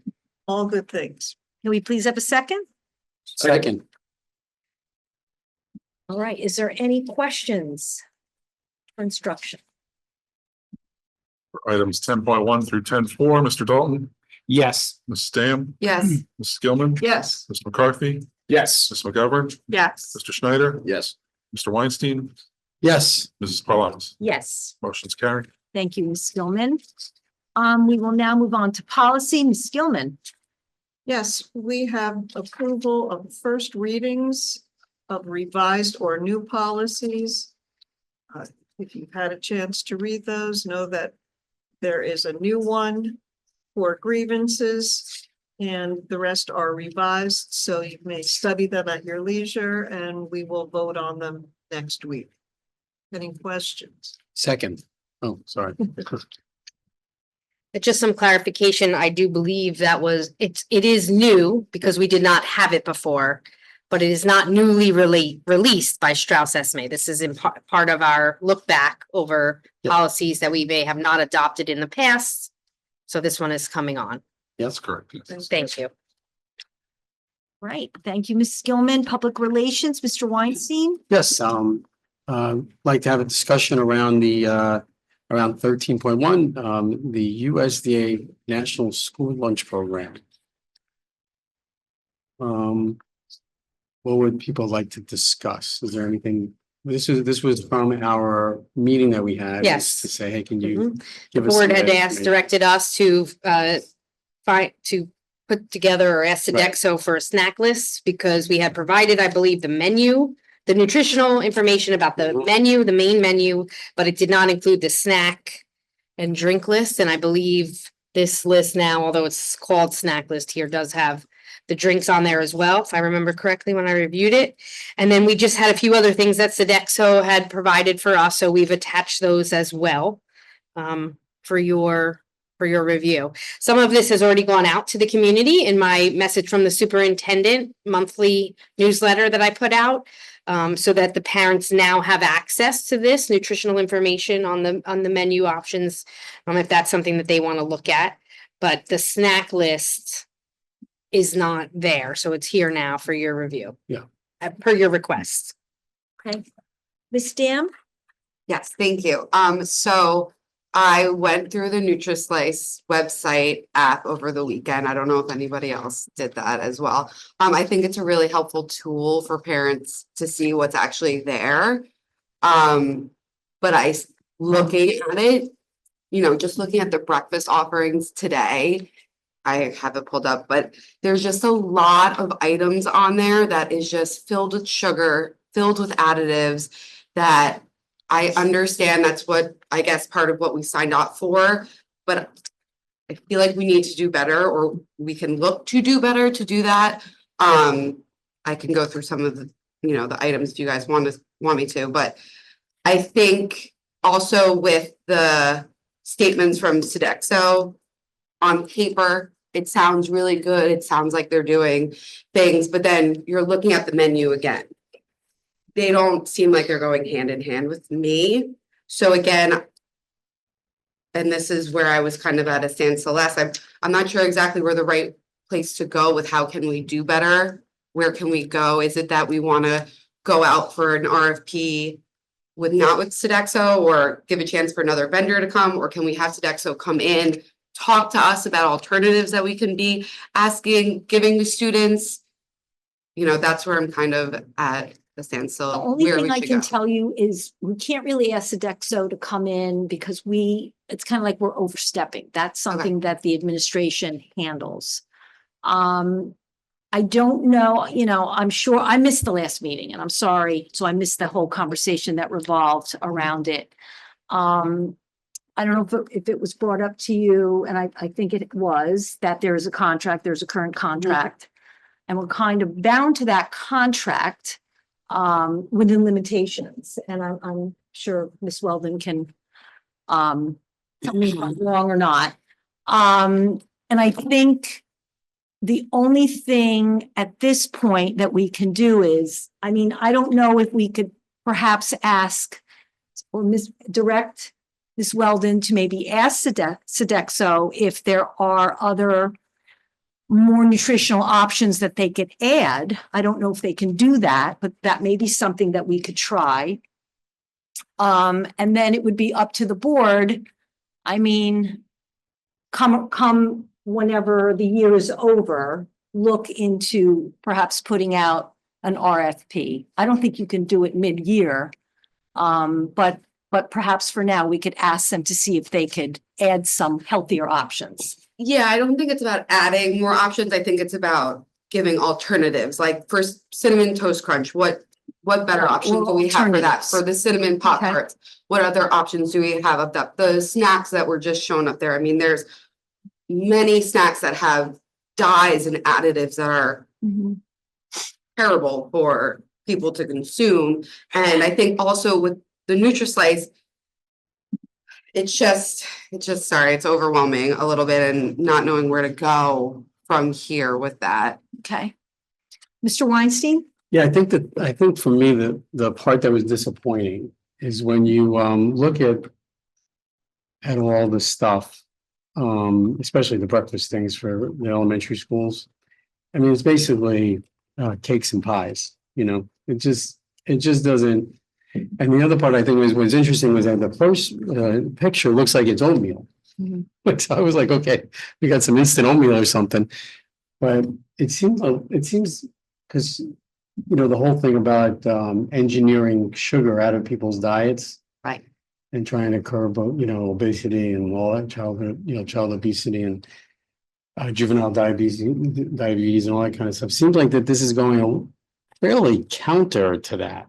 Right. There was one yogurt, but there was a flavored yogurt. It just seems like a little odd for a school to provide that pie chart that has so much sugar in it. So I'm not sure what you do about it or how to go about it, but it just seems a little weird to me. Right. Ms. Gilman? I did the research and wrote down some things as well. And while we're locked into the contract, I would like to see several of these snacks removed, especially the cherry blue raspberry with red and blue dyes, 24 grams of sugar, chocolate scooter crunch, 13 grams, the low fat orange blossom, 40 grams of sodium, 14 of sugar, just a bottle of Snapple, which we ourselves know, 39 grams of sugar, 170 calories. The list goes on of other 27 grams of sugar for a banana cream. Yet you read their statement, their mission statement, which is to provide healthy food for the community. So even though we are locked into a contract, I think we should let them know we're not happy with these kind of snacks. And it is the antithesis of what their statement is. Okay. Mr. McCarthy? Yeah, I have a lot of opinions about different things with this that I think I could talk about for a while, but I think to just look at this from a policy shaping perspective, I would like to see the way that we evaluate these proposals, right? So what is our scorecard for evaluating these proposals? So that when this does come up for RFP, we can, as a policy making board, put in something that provides a grade or a score that measures this kind of thing. You know, are they providing this sort of thing for us where we have healthier options for our students that we agree are healthier? And I think that's going to take some work. I think the board is going to have to set expectations for the administration on what we deem to view in that way. I say that all with the understanding that, you know, it is not our right to tell parents what their kids can and cannot have, right? I'm a firm believer in protecting parent rights, so I struggle with that. But I think we would not be doing our responsibility to the students of this district without saying, hey, we're evaluating this. And then finally, another big thing that I'm on is being conservative financially, right? And so this, to me, what is going to be the biggest question, but doesn't stop us from taking the steps to see how we evaluate these entities. But what's going to be the biggest question to me is, what is this going to cost the district? Because I'm not on board with, and I don't think anybody on this board is, but you can speak up if you disagree. I'm not going to be comfortable with adding anything to the cost of the parent in this district either, right? So, but the money's going to need to come from somewhere. So I want to see potentially how we evaluate this stuff to start, what we've done previously and maybe where we can change that in the future. And then when that evaluation comes down to it, when we do go out to RFP, I would like to see what the cost is going to be to our district in selecting a healthier option. I think that's our responsibility to the parents in this district. Ms. McGovern? While I agree with many things said, I think that us making decisions for students and what they eat is not as important as students making these decisions. So I know in years past, we've had committees of students that have had conversations with their administration, sometimes being led, say, at the high school by the assistant principals, that have had conversations with the students about, okay, and I think in our meeting that you were not at, I believe I asked, and if I didn't ask, I wanted something to the effect of, what are our top selling snacks, right? Because we could say whatever it is that you wanted to take off the menu, the blueberry, whatever, might be everybody's favorite snack that 90% of our kids, I'm just making, 90% of our kids buy. And if you take that off the menu because we 9 don't believe that that's the right thing, and we'll have parents there too, then it's a little bit difficult, right? You have kids that grew up in many different kinds of households that are experiencing many different kinds of food. And while we should try and make this as healthy as we can, I think that you also need the input from the kids that will be eating it more than myself eating it. So I would say that I've been on RFPs for food service, I think 2 or 3 times ago. And there's a lot of promises made in RFP. There's a lot of asks, there's a lot of promises. There's also a lot of follow through that, we have Sodexo employees and that communicate with Mr. Hastings about things and maybe, and I think Mr. Hastings has done a good job already of saying, like, let's try and get some better things out here. But I do think that it would be more, I would love to hear, because listen, 4th graders could tell you too. You could have 4th graders, you could have middle school committee, and we've done this I'm trying to think what we've done this for in the past. We have done definite committees with students, with student councils and stuff. To have that kind of, but even down to 4th grade, we've had committees in 4th grade. Sodexo has spoken to them about what they would like to see as expanding offerings. Right. I don't know that this is going to go in the vein that is being presented. Those 2 things are probably going to go in 2 different directions. Right. And and also I know that like the food guidelines from the federal government Right, say that Fruit Loops is a fruit. right. Now, none of us agree that Fruit Loops is I don't think anyone at this table would say Fruit Loops is a fruit. Correct. But so Sodexo's guidelines are that Fruit Loops are a fruit. So there's things that are going to be very difficult to go up against. We could look at what the RFP is, but the RFP does take longer than just, especially with food service. I feel like when is our Yeah, it contract? does. I mean, the direction, it would be up to the board, but options that you have are to go out for RFP again for next school year, which we would start working on not too far away from now. Developing an RFP, we would need guidance from the board on what you want in that RFP as a requirement of anyone submitting.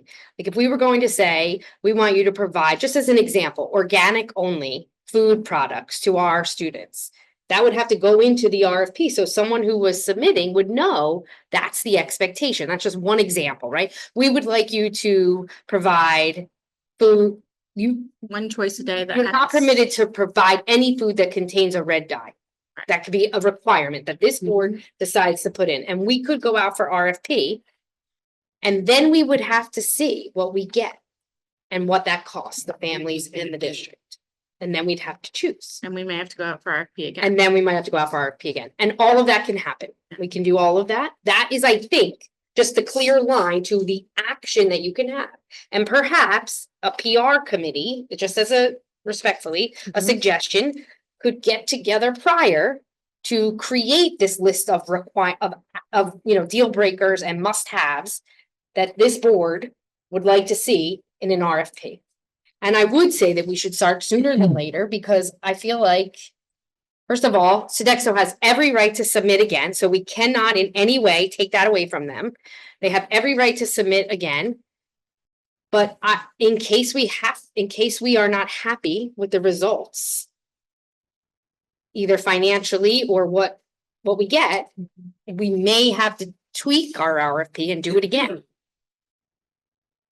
Or I guess, Mr. Hastings, at that point, could we renew Sodexo? Like, I don't want to find ourselves in a situation where we don't have a food service program. And all of the things that we do, even in the summer, where we need a functioning contract and a provider providing for us. That is very, very important, and I don't want to disrupt the many things we have going on. So as much as I understand this desire to make these changes, we have to do it systematically to not interrupt any service to students and the operation of the school. So we just have to add that layer of timing on top of this. I'm going to go to Mr. Dalton because we haven't heard from him yet. So I'm listening to all the points and going back to what Mr. McCarthy said, I think it's one of those things where we do need to be careful what we request, right? I mean, we can all find ourselves in the grocery store, and trying to make those choices sometimes drives up cost, and we do need to be sensitive to that with our families. Having gone through this process multiple times myself, and including having in-house folks do it, when the Cisco truck pulls up, the Cisco truck pulls up. And so what Cisco has available, or one of the other food providers has available, is very often what they go to, regardless of provider. So I want to be careful when we start to talk about wanting to change a provider for this, because many of them have a very similar way of operating, right? They use Cisco and some of those other food suppliers, and they go off of what they have available, the same as you go to ShopRite or Wegmans and you buy what they have available. And cost does come into play. I guess a wondering I'm having is, in the conversation with them, was it asked of them, are there any districts, or do you have any experience with removing items that have these things in them, and what has that netted you? And I don't know what the response would be to that. I know when you're running a breakfast program, especially, you're usually looking at grab and go, right? Like, I've worked very closely with food services years ago, and the person called it's the grab and go items. And so grab and go items are typically packaged items because of the amount of prep time and what's available.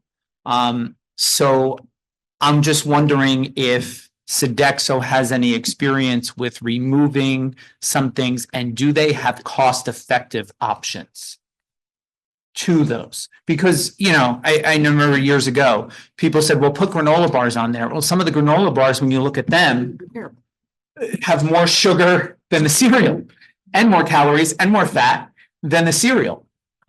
So, you know, I think it would be fruitful to at least ask them that question. And I appreciate Ms. Weldon's point, and like, we would have to start soon because it's a process to go through. And I totally agree, you know, with Mr. McCarthy. Anytime we do an RFP, we have to have a strong rubric on how we score it and what we value, and put the points where we feel the points need to be. And I think up till now, we have been unclear as to the board's wishes. It wasn't clear that you wanted items removed. It appeared at first that you wanted to make sure there were healthy options in addition to the other options. But tonight, it sounds at least two members have spoken about things they want removed. So if you are directing us to develop an RFP or tell Sodexo within the confines of this existing contract, please remove these items, like, we would need to know that that's what the board is asking us to do. And I just want to clarify, I'm just asking, is it possible? I'm not saying I definitely want to remove, because going back to Mr. McCarthy's statement, there are some parents that are going to say, I want my kid to have Fruit Loops. I mean, I see parents buying Fruit Loops in the grocery store because it's reminiscent, you know, like, I don't, but they do. All right, I'm going to go back to Mrs. Dam. Did you have your hand up? Did you have a question? I did. So just a few points with what Mr. McCarthy said about the cost. That's obviously a huge proponent to this, and you don't want to add costs at all.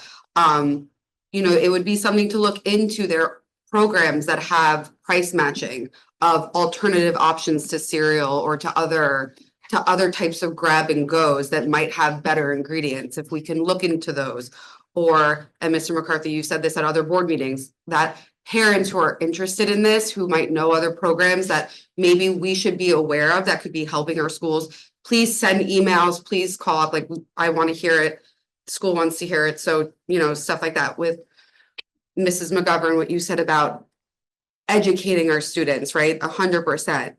Even looking at this NutriSlice website, you see these symbols of what these foods are, that they're saying that there's wheat and soy and grain in them, but they're not showing that there's sugar in them unless you like dig in and look at the ingredients, or that they have all these additives in it. It's not as prevalent. If you're just looking really quickly, you're seeing that these look good. This is a good option for my kid. And, you know, if you're not spending the time to really dig in, they might not know that either. So I think that's kind of where I'm getting at, is offering options that for all of the students, that it's not like you have to dig in and be worried about what they're eating. It's just, it's better for what they're eating regardless, and not taking their freedom away of what they're eating. Just, you know, you wouldn't be putting drugs on the table, just going extreme here, right? Because we wouldn't want to give that option to that. So Mr. Weinstein. adding, I'm sorry, so adding or removing? I'm more of just switching it out. We don't have to. So removing. Yeah, removing, I guess, yeah. Okay. Okay, sorry. Yeah. Mr. Weinstein. So I think, there's a lot of things to agree on, a lot of things that I don't agree with. One thing is that I'm not agreeing with is that this is the what's on these menus is the choices we're giving these kids, right? So we are creating a policy where we are giving them the choices. So it's not whether we are telling them what they can eat and what's okay to eat. Like, that's what we're already doing by giving them this. So we're actually making that decision. We're not nobody goes in and says, you know what, I want to have an egg white omelet. Can you scramble a couple eggs for me and give it to me? No one's saying that, right? On this list, it basically says 9 out of 10 things are not good for you. And that's what we're telling them that's what they should choose from. So for us to sit with a bunch of 5 and 6 graders to ask them what they want, not really interested. Because if you ask them, hey, what do you want to learn in school? We might get the Marvel movies all the time, right? So I think we're supposed to be of the level that we're supposed to be the learner group to this, have the access to information and data that tells us what's the right trend, not fad, but the right trend on how kids should be fed, and do what we can to create those behaviors and those habits at the earliest level possible. That's what I think our responsibility is. So I'm not as in favor of having a group of kids doing this. I'm also not in favor of telling people they can't have Fruit Loops. But I am saying that when you sit down and on the table, 9 out of 10 things are not good for you. And I got to vet through and find out the one that is good for me. And it might not even be something that's so great. I'm going to the other 9. I'm not going to that one. So just on the thing about this, I don't think we should do anything right at this minute. And I think removing stuff and all that stuff and not knowing what we're doing, I think it's a little haphazard. Okay, if there was something on the menu right now that didn't make, that really kind of stood out and said, we got to get this off, then that would be what I would be voting for. But I think right now, I think I would just keep it as is, but let's get a real disciplined way of saying, what is the right way to create the right behaviors for kids that can be on a more proper diet? That would be my. Mr. Snyder. I just want to build on what Mr. Weinstein said. I think we have to take a pragmatic approach to this because the sentiment's great, but when kids are left with choice, which is where we want them to be, to come in and they see the packaging, the marketing that's geared to the sugary items all the time, they're going to go there. If you could find a way to have a better, maybe apple slice, they might be more appealing to them. But I think from a pragmatic and systematic way, I think we have to go through a process of helping the community engagement, education, both at home and with the kids. So they when they get to that table, they have a better understanding of what might be better for them. And to close, I didn't want to say that. I think Tedesco is just changing up. You could Tedesco, you could find another guy that's going to come in. They could be whatever you want them to be if we're willing to pay for it. And that's true. And to be clear, I'm not asking that we remove Sodexo, but I remember when Sodexo was having those cooking lessons and contests over at the intermediate school, engaging the community and students to cook the healthiest products. They did away with that, of course, during the pandemic. I don't know if we've requested they reinstate that, but I've also been on committees in the high school to try to make healthier choices, and the result was a salad bar. So I think we can guide our food service into the things that we want them to do. I would agree that high school students should have input on what's available for them to eat.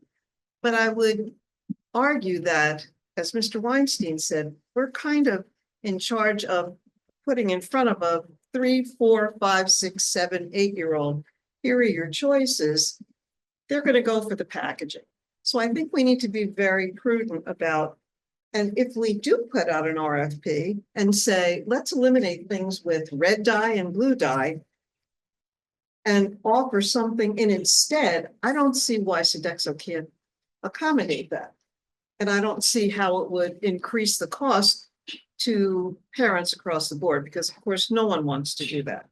So not getting rid of Sodexo, but if they're going to be our food service from now through the end of their contract, can we tweak a few things? Can we make our displeasure known with artificial dye red and blue and the excessive sugar that's being offered, and perhaps offer some alternatives? Okay, so I'm going to ask the board 2 questions. Yeah. The first one being, does the board want to go out for RFP? Is it something that we should direct the administration to begin preparing for? Not right now, after the school year. That's the first question. The second question is going to be, what do you want to do right now? So my answer would be no to accelerating RFP ahead of schedule because what I would like to do right now, I would like to see how we are evaluating these food service companies in years past. That's what I'd like to see, and then with the board, consider ways that we can increase our ability to evaluate somebody based on providing healthy options, and then provide those recommendations back to the administration as to how we'd like them to evaluate in the future and go from there. Okay. Mr. Weinstein? I mean, I personally would rather, so I would like to go with RFP, but I would also rather sit down and have Ms. Weldon and Jeff, I guess, meet with them and say, hey, we want to change this menu around and get your minds together and figure out how we create a much balanced offering here. I don't know if that's possible. I don't know what that means. I And was gonna ask, is that, can you do that in the middle of a contract? Within the studies. It's in the contract that provides. Yes, so a couple different thoughts, but I'll stick to the questions. Yes, we have discussed with them through the information that's been provided recently, the concern of the board and the community of what we're offering our students, our children, for breakfast and lunch and snacks. And I've emphasized with them that we want to move to healthier options for our students. They do offer fresh fruit, fresh vegetables, those sorts of things to our students.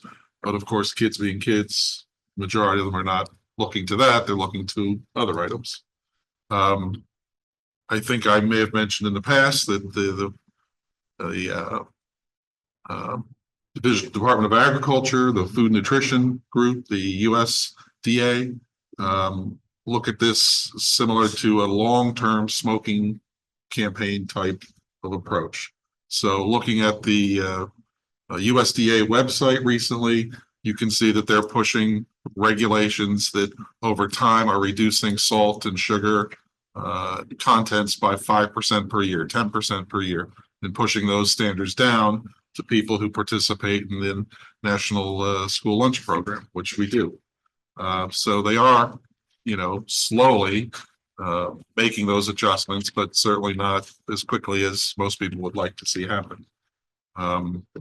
In terms of going out to RFP, they've made the food service program RFP very complicated now. So we would need to do that sooner rather than later because we offer summer feeding, summer programs.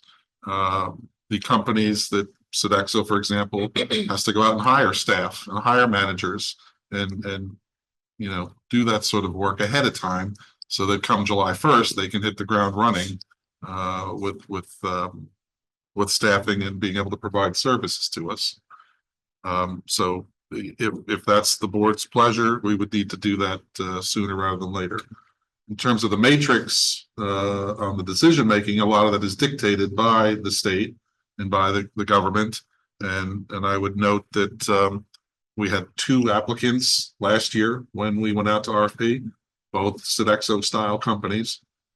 And there were 5 or 6 criteria that have to be weighted averages, and it's required that the highest weight be given to price or cost.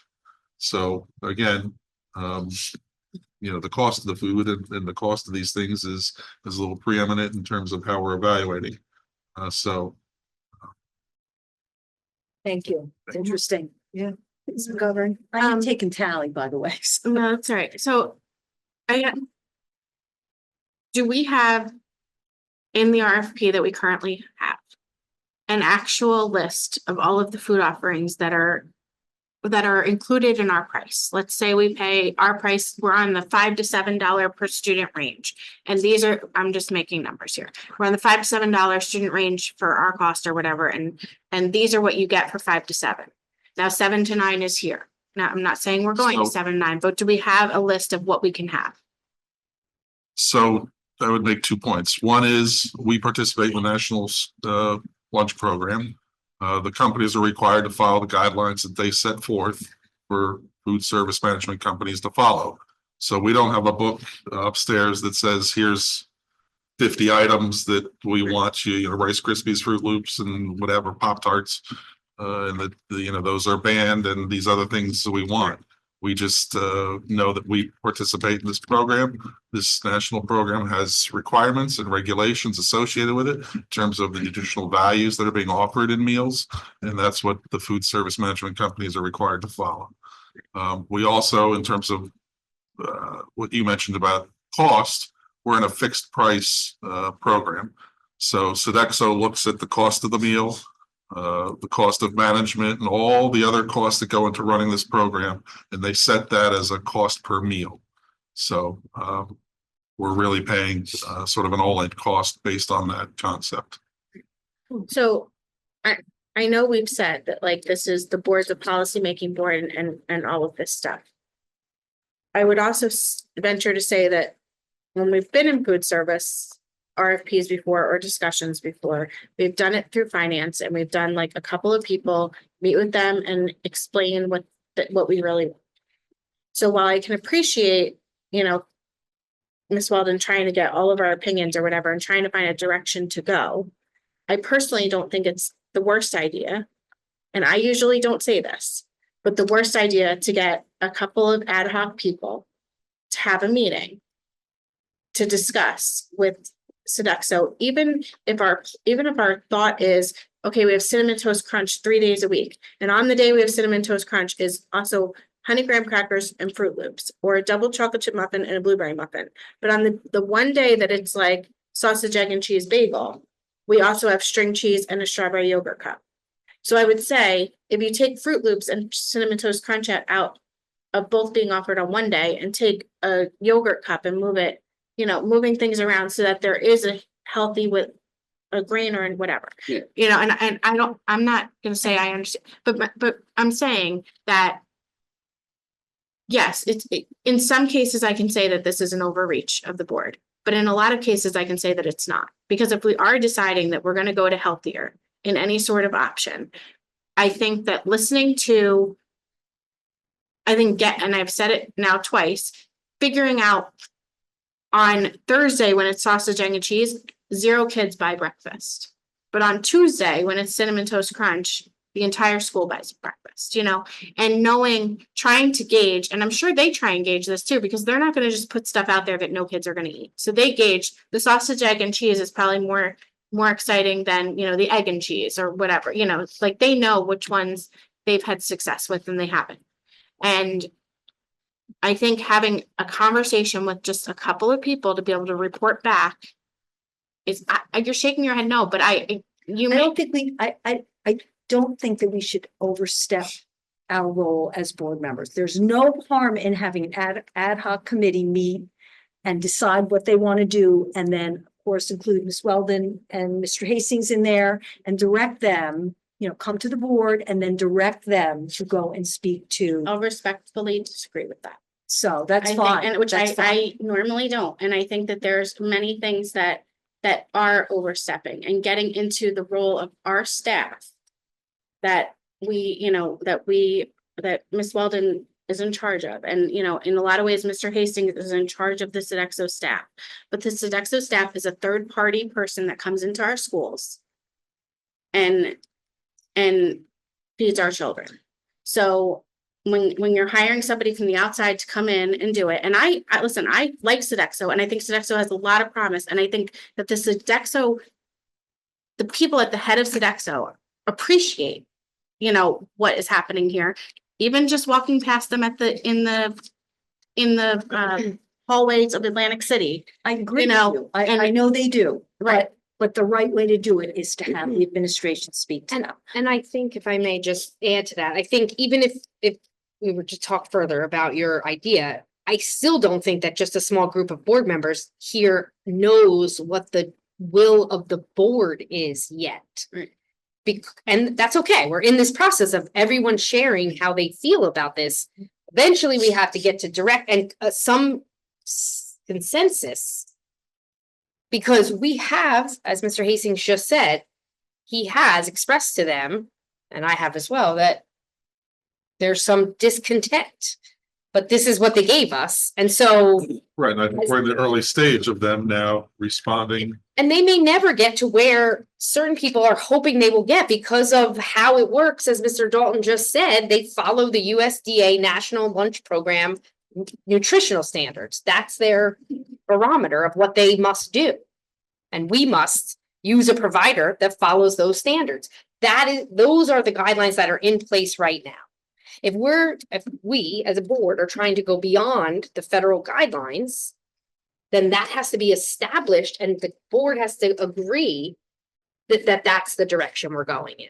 That's what I think is missing, whether it's Mr. Hastings and I speaking with them or an ad hoc committee speaking with them. That's almost secondary to what we're going to talk to Right. them about. We just need to Beyond know. what we've already talked to them about. Right now, I'm just looking to see, because if we're interested in RFP, I think the administration needs to know that. So let me know, you know, how you would like to I don't know that I'm interested in an RFP without knowing what they could change in our existing Okay. contract. Okay, I think that knowing what the option, if they can give us a list of better options that we could possibly integrate into this and do that and figure things out in a way that we can keep Sodexo, who does a good job for us, Right. then I think that that's a better idea. I think that at some point you go to RFP every couple of years and, you know, we've said it's good, bad, and different. If we got 2 people and now we're gonna narrow our decision next time, we may get 0 people. exactly. And so then we might end up doing our own bring in, which is gonna be a lot, not cost effective. So I think they're open to making it better. Mhm. I think we just need to know what are the choices to make it better so that we can maybe have that conversation. And then an ad hoc committee can say, here are all the choices. Here's what, and also I would like to see the choices and I would like to see what sells. That's Okay. what I would like to And know. also- I'm gonna go around the room because we need to kind of wrap up this conversation. So, Mr. Schneider, what are your thoughts? I have a lot, but I want to respect your question about the RFP. I think it's a little bit like the Seinfeld episode where unbeknownst to them, all of a sudden we're going out to RFP. So I think having a conversation with them within the guidelines of the federal FDA to have a conversation on what we can mix and move, also within the cost that we have to deal with. I Okay. prefer that route rather than go into the RFP immediately. Okay. Yeah. Stan? I agree. I think asking for the alternatives is the way to go, and it's the foundational piece of we're starting this. And I just want to say, I really appreciate you guys putting thought in, being part of this conversation. Also, I think a really great question to ask Sodexo is California just passed the Food Safety School Act. I'm sure that they have schools in California that they have to change their menus for. And we can just ask them, how are they changing their menus in California? And maybe that's what we can do. And, obviously cost, we have to think about that, but just seeing what that changes could be very helpful for what maybe we want our change to be. So I think that would be a really great question to ask them. Okay, Mr. Dalton? Just one clarifying question. We approved Sodexo's contract. How long is it right now? Through the end of the year, and it's renewable for another 3 years. And it's renewable for another 3. Okay. This is year 2. So I'm right now, I'm not in support of going out to RFP. I think we have a lot going on right now. We have a lot on the plate. I'm looking over who the approved vendors are on the state website, and I'm a little concerned that if some of those places were, if we only had 2 last time, it shows me that the regional impact of some of this is we may not get again. And also I think about this whole idea of the summer programs and the upheaval of staffing. And we all know in this day and age, staffing is one of the hardest things. So if we had a brand new company coming in and then they had to staff up, are they going to hire the people that we already have in our kitchens? Are they not? What is that going to be like? So there's many components to it. So I would rather work on the things everyone is talking about to see what options there are with staying within the cost. Maybe balancing the menu a bit with feedback to them, but I don't think we should go to RFP right now. Thank you. Skillman? I agree. I don't think we should go out to RFP at this time, but they are working with us, and I would hold them to their statement on their website. We strive to serve as many whole, non-processed foods as possible and work with local farmers and producers for in-season offerings. Okay, if that's your mission statement, then we'd like to hold you to it and see if there are in fact better alternatives than foods that are loaded with red dyes, artificial ingredients. They should be willing to work with us. And they should have a few more programs available to make nutrition education available to our students, like that little program for the best chef that they used to run. Right. It was a huge success. Students came with their families and cooked their best dish. They were given prizes. Board members were invited. It was wonderful. Why can't they do something like that again? Food education is just as important as every other kind. Thank you. So, you got me. So. Forgot wines. Oh, he spoke. No, you spoke. No, I think just to simplify this, we all know what better is gonna look like. I would just go right now for better. Mhm. I don't want to be a suburb of Sacramento right now. I want to be better. Listen, so I think no one knows how to define that, but I'm pretty confident when they show us something, we're all gonna say, you know what, that's better. Okay. Let's just go for better. Okay, so I think the direction of the board is to not go out RFP. And perhaps have a discussion with Sodexo. I think you heard a lot of the Mhm, I comments of did. the I board made- members made to many ask. I notes. know that you were taking notes, so we will move that way. Is that Okay, okay? yep. All right, awesome. Thank you all very much. All right, we will now move on to old business. Is there any old business? Ms. McGovern? Can I just go, I'm sorry to do this, but go back into policy for 1 second. I forgot to ask a question. You may. Okay, so in old business on outside activities. And I don't need the answer tonight, but is there a reason why this is only directed to support staff and not all staff? Is there a separate policy for all staff? 4230. Or it says, Board of Education recognizes support staff members enjoy a private life, blah, blah, blah, blah, blah. Why is it Am only I saying revised or new? I'm sorry, I'm getting there. Revised. It's revised. revised? I Okay. believe we did the 42. three version last month, Oh, I believe, but I would Yes. have to double check it. I think. I'll you're double right. check it. You don't have to. That's my mistake. I must have missed. We're it. that far in the list. Okay, That's where we are in the list, in the force. thank you. Ms. Gilman? Old business, I've got a few things. First, I'd like to congratulate our newly elected, soon to be sworn in board member, Jamie Stevens, who is featured in this month's School Leader magazine by the New Jersey School Boards as a Special Education Award honoree for her innovative program, Creating a Therapeutic Learning Environment in the Lyndhurst School District. So congratulations, Jamie, on that recognition. Very nice.